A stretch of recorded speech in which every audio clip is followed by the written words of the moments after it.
Assalamualaikum warahmatullahi taala wabarakatuh. Nama diberi Nurliana binti Muhammad Zaki. Nombor kad matrik di 22315349. Saya akan membaca biodata tentang tokoh Al-Farabi. Nama penuh Abu Nas Muhammad bin Muhammad Tarkhan Al-Ustang.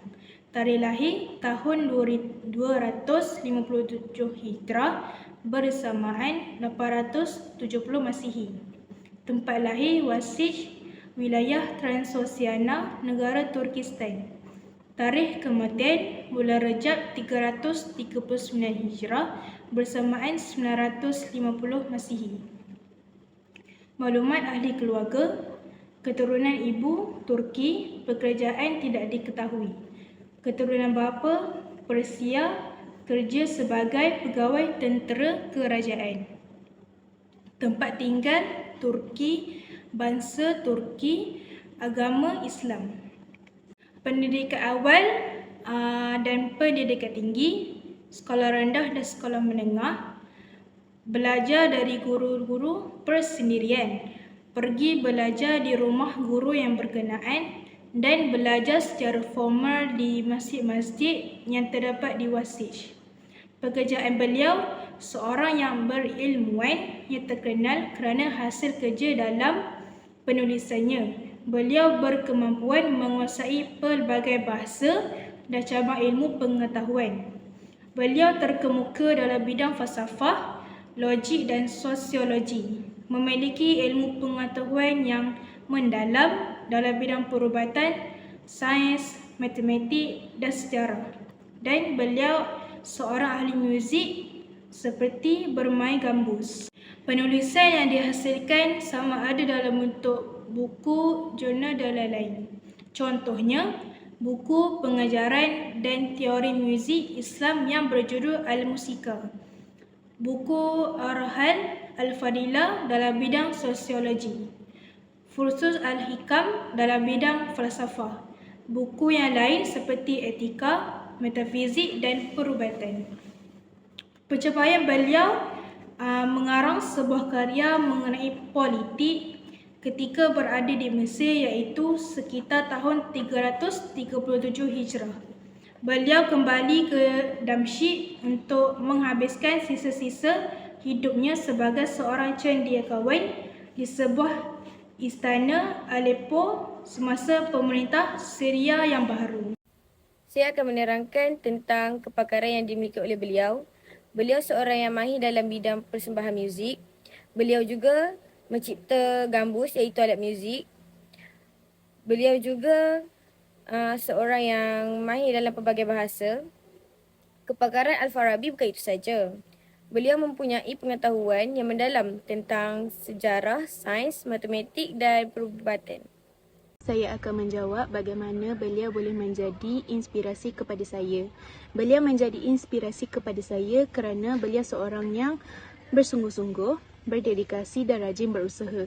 Beliau juga seorang tokoh yang sangat hebat dan beliau juga terkenal dengan falsafah yang telah banyak mempengaruhi dalam sistem pendidikan. Assalamualaikum warahmatullahi wabarakatuh. Nama saya Nurliana binti Muhammad Izam. Nombor matrik di 22315312. Soalan nombor 3. Adakah beliau telah melakukan sesuatu yang ingin anda lakukan di masa hadapan? Jawapannya ya. Beliau merupakan seorang pemuzik yang handal.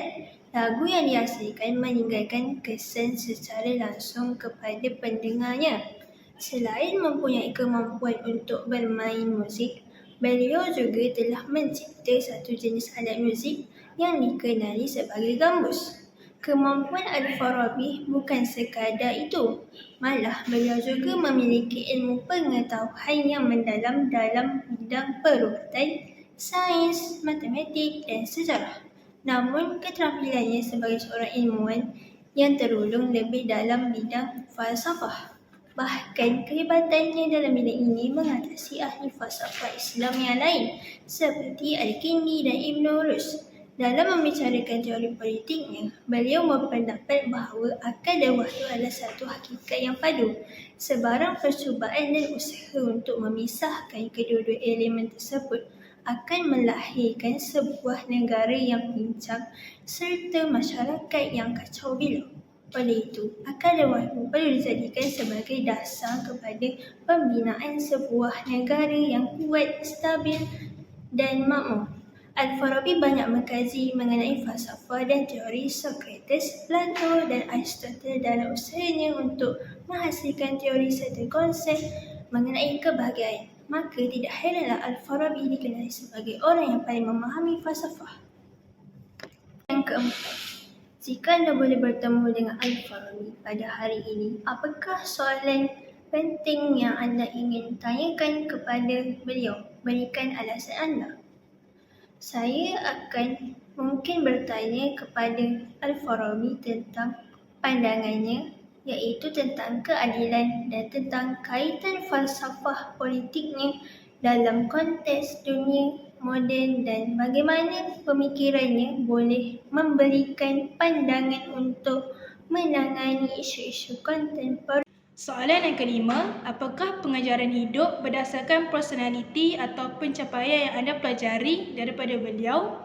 Pada pendapat saya dapat mendidik dan mengajar golongan biasa dalam kaedah demonstrasi. Al-Farabi juga beliau berpendapat bahawa untuk mencapai kebahagiaan manusia perlulah mempelajari ilmu akhlak kerana ianya merupakan asas bagi manusia. Falsafah mengenai Al-Farabi. Al-Farabi meletakkan bidang falsafah sebagai tempat yang tertinggal dalam kalangan manusia kerana dengan pengetahuan yang lengkap, ia dapat mengawal manusia dengan terkawal. Yang kedua, falsafah membolehkan kita pelajari tentang sesuatu perkara yang baik dalam satu cara yang bagus dan sempurna. Assalamualaikum warahmatullahi wabarakatuh. Nama saya Muhammad Rizwan bin Ibrahim. Nombor matrik saya di 22315314. Saya akan menerangkan maklumat peribadi tentang Aristotle. Aristotle Nicomacheus atau dikenali sebagai Aristotle merupakan seorang ahli falsafah barat yang terkenal. Beliau lahir pada tahun 384 sebelum Masihi di sebuah kota yang bernama Stagira Macedania, Athens, dan beliau meninggal pada tahun 323 sebelum Masihi ketika usianya berumur 63 tahun. Sedikit biodata tentang keluarga Aristotle. Ayah Aristotle merupakan seorang doktor dan ayah beliau meninggal sewaktu Aristotle berumur 18 tahun. Antara pendidikan awal Aristotle ialah ketika Aristotle berumur 17 tahun, beliau belajar di Athena, iaitu kota utama Yunani. Beliau menjadi anak murid kepada ahli falsafah iaitu Plato. Aristotle belajar beberapa tahun di Athena untuk mempelajari ilmu matematik, astronomi dan tata negara. Aristotle belajar selama 20 tahun di bawah bimbingan Plato. Ketika Plato meninggal dunia pada tahun 347 sebelum Masihi, Aristotle meninggalkan Athena dan beliau mula mengembangkan pelajarannya sendiri. Antara pekerjaan Aristotle ialah menjadi seorang guru. Sewaktu Aristotle berusia 41 tahun, Aristotle mendapat undangan dari Raja Macedania Pilus untuk mengajar anaknya yang bernama Alexander. Setelah tamat khidmat sebagai seorang guru, Aristotle kembali ke Athena dan membuka sebuah sekolah yang diberi nama sebagai Lyceum. Dan yang terakhir, terdapat beberapa karya yang dihasilkan oleh Aristotle, antaranya ialah Al-Maqulat, Al-Kitabah dan Al-Siyasah dan Metafisik. Melalui karya metafiziknya, karya ini mengupas masalah tentang kewujudan sesuatu. Okey, soalan yang pertama, apakah kepakaran yang dimiliki oleh Aristotle? Okey, jawapannya iaitu Aristotle memiliki kepakaran dalam pelbagai bidang. Salah satunya iaitu logika, etika, politik, fizika, biologi dan retorika. Ia dianggap sebagai salah satu tokoh utama dalam sejarah pemikiran barat dan banyak konsepnya masih mempengaruhi berbagai disiplin ilmu sehinggalah saat ini. Baik, soalan yang kedua iaitu bagaimanakah Aristotle ni dapat menjadi inspirasi dalam hidup kita. Okey, Aristotle dapat menjadi inspirasi bagi kita dalam beberapa cara.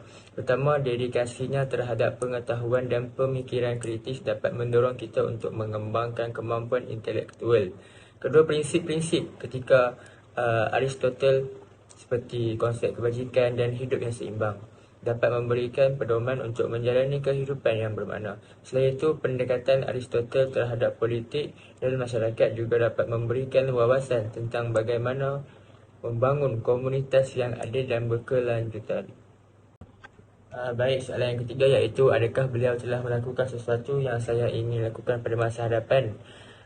Jawapannya iya, iaitu Aristotle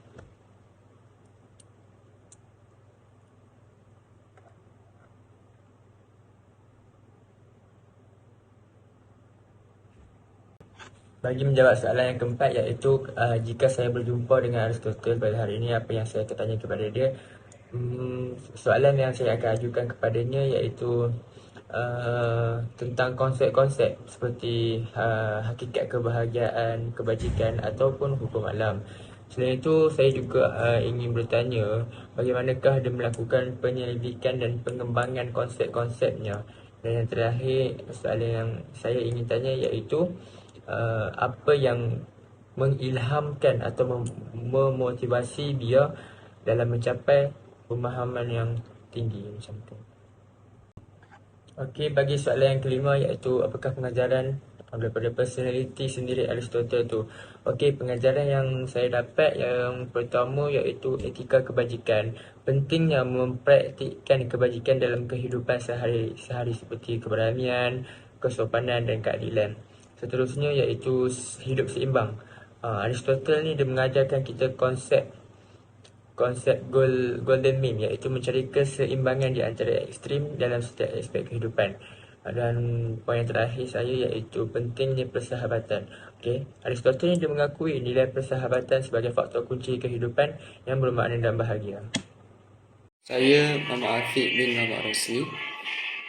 Nombor metrik D213-13978. Bismillahirrahmanirrahim. Falsafah yang dipegang oleh Aristotle ni ada pelbagai variasi.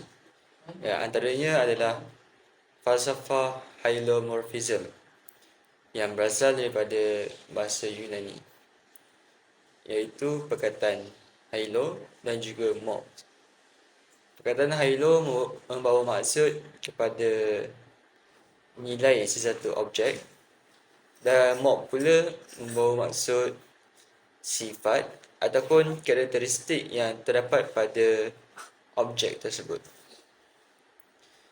Kemudian adalah falsafah teleologi yang berasal daripada perkataan telos yang bermakna matlamat ataupun tujuan akhir daripada tindakan yang dilakukan tersebut.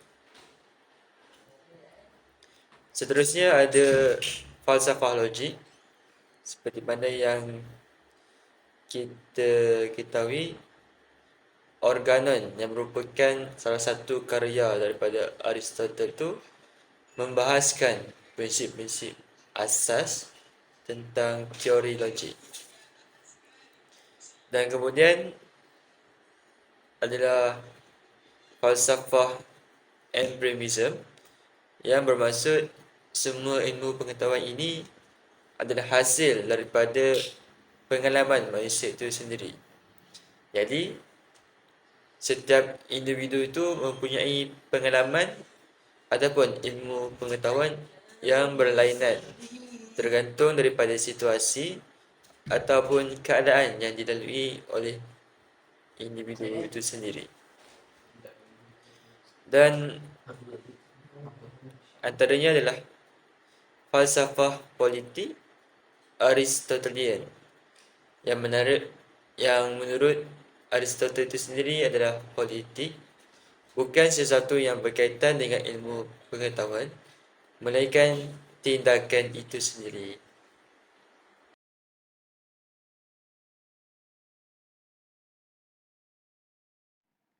Okay. Assalamualaikum warahmatullahi wabarakatuh. Nama saya Muhammad Syakir Haikal bin Muhammad Tajuddin. Okay, hari ini saya akan menceritakan tentang seorang tokoh falsafah yang bernama Socrates. Okay, Socrates merupakan seorang tokoh falsafah yang berasal dari Athena, Yunani. Okay, beliau antara seorang tokoh paling penting dalam falsafah barat. Socrates dilahirkan di Athena, Yunani pada 4 Jun 470 sebelum Masihi dan merupakan generasi pertama dari tokoh falsafah terkemuka di Yunani iaitu Socrates, Plato dan Aristoteles. Ayahnya iaitu Sophocles bekerja sebagai pemahat patung yang diperbuat daripada batu, manakala ibunya adalah seorang bidan bernama Phaedrus. Okay, tempoh masa kehidupan Socrates adalah sezaman dengan golongan Sopis, maka beliau amat terkenal sebagai seorang yang baik, jujur dan adil. Socrates telah mengatasi kedangkalan kaum Sopis dengan menguasai seni dalam debat atau hujah. Ini kerana golongan Sopis merupakan tenaga pengajar di Yunani yang kebanyakannya cenderung menyampaikan hujah secara retorik. Tanpa menitik beratkan kebenaran fakta atau pengetahuan, Socrates seringkali menimbulkan persoalan melibatkan perspektif tradisional berhubung tata cara kehidupan dan nilai moral Yunani dan akhirnya berjaya mematahkan relativisme artis daripada golongan Sopis. Iaitu penulisan. Socrates ni tidak meninggalkan sumber penulisan yang dengan jelas, namun pemikiran beliau dijelaskan menerusi penulisan-penulisan murid beliau seperti Plato dan Aristophanes. Teks atau karya yang dikemukakan Plato dalam bentuk dialog misalnya lebih cenderung memaparkan Socrates sebagai pembicara utama. Keadaan ini memberikan cabaran kepada golongan sarjana untuk menentukan perbezaan antara falsafah Socrates dengan Plato. Ketukahan Socrates dalam konteks ilmu falsafah berkait rapat dengan pengetahuan beliau mengenai konsep etika. Beliau bertanggungjawab dalam mengembalikan suasana kehidupan dan pemikiran Yunani yang sebelum ini dikuasai oleh golongan Sopis kepada bentuk pemikiran yang lebih objektif dan kritis. Namun begitu, beliau telah dijatuhkan hukuman mati kerana didakwa melakukan penyelewengan terhadap pemikiran masyarakat Athens. Tarikh kematian beliau pada tahun 399 sebelum Masihi di Athena, Yunani. Okey, bahagian B soalan yang pertama. Soalan pertamanya ialah apakah kepakaran yang dimiliki oleh beliau? Okey, kepakaran Socrates ni dia terletak pada cara dia mendekati pertanyaan-pertanyaan falsafah yang asas tentang akhlak, pengetahuan dan etika melalui pendekatan dialog dan pertanyaan kritik. Okey, walaupun tidak ada tulisan langsung dari Socrates sendiri, warisannya terus diperdebatkan dan dipelajari oleh banyak ahli falsafah sepanjang sejarah falsafah. Soalan yang kedua, bagaimanakah beliau boleh menjadi inspirasi kepada saya? So, jawapannya Socrates ni dia menekankan kesedaran akan ketidaktahuan sebagai langkah pertama menuju pengetahuan yang lebih dalam. Okey, ini dapat menginspirasi saya untuk menjadi lebih rendah hati, bersikap terbuka dalam pembelajaran dan selalu bertanya serta mempertanyakan hal-hal yang mereka anggap betul. Soalan yang ketiga, adakah beliau telah melakukan sesuatu yang ingin saya lakukan pada masa hadapan? Okey, jawapannya ya, dia telah melakukan. Iaitu dia telah melakukan penekanan pada akhlak dan etika. Okey, Socrates ni dia sangat tertarik pada pertanyaan-pertanyaan tentang akhlak dan keadilan. Oleh itu dia menekankan pentingnya kebaikan moral dan keadilan dalam kehidupan manusia. Okey, pemikiran etisnya pada masa itu mempengaruhi perkembangan etika dalam falsafah. Soalan yang keempat berbunyi begini. Jika saya boleh bertemu dengan Socrates pada hari ini, apakah soalan penting yang akan saya akan tanyakan kepada beliau? Okey, berikan sebab kepada jawapan anda. Okey. Soalan yang saya ingin ajukan kepada beliau ialah bagaimanakah cara yang terbaik untuk kita hadapi cabaran akhlak dan etika yang kompleks di dunia moden? Sebab kepada saya punya soalan tu ialah dengan pada zaman yang sekarang, mungkin perangai manusia pun semua dah makin apa orang kata, makin banyak perangainya, makin banyak akalnya. So nak hadap cabaran tu pada zaman sekarang ni, so saya tanya soalan tu kepada Socrates lah. Soalan yang kelima berbunyi, apakah pengajaran hidup berdasarkan personality atau pencapaian yang saya pelajari daripada Socrates? Okey, jawapannya pengajaran hidup yang boleh saya pelajari dari Socrates bukan hanya pada pencapaian atau karya-karyanya sebagai seorang falsafah, tetapi juga dari prinsip-prinsip dan sikap hidup yang dia anuti. Lebih dari sekadar pencapaian, pengajaran hidup dari Socrates lebih menekankan pada nilai-nilai, sikap dan pendekatan dalam menjalani kehidupan seharian. Okey, berikut adalah beberapa pengajaran yang boleh saya pelajari dari Socrates. Okey, berikut adalah pengajaran yang saya boleh pelajari daripada Socrates. Okey, Socrates ni dia mengajarkan supaya hidup yang baik itu adalah hidup yang dipenuhi dengan refleksi, pertanyaan-pertanyaan mendalam dan pengembangan moral. Okey, hal ini dia mengilhami kita untuk mencari makna dalam hidup dan mengembangkan diri secara peribadi dan moral. Socrates, falsafah Yunani kuno, dikenali dengan metod yang disebut Elenchos atau metod dialog. Falsafahnya berfokus kepada pencarian kebijaksanaan melalui pertanyaan dan diskusi untuk merangsang pemikiran kritis dan membimbing orang mencapai pemahaman yang lebih baik tentang diri mereka dan dunia. Falsafah yang dipegang oleh Socrates ialah metod dialektis.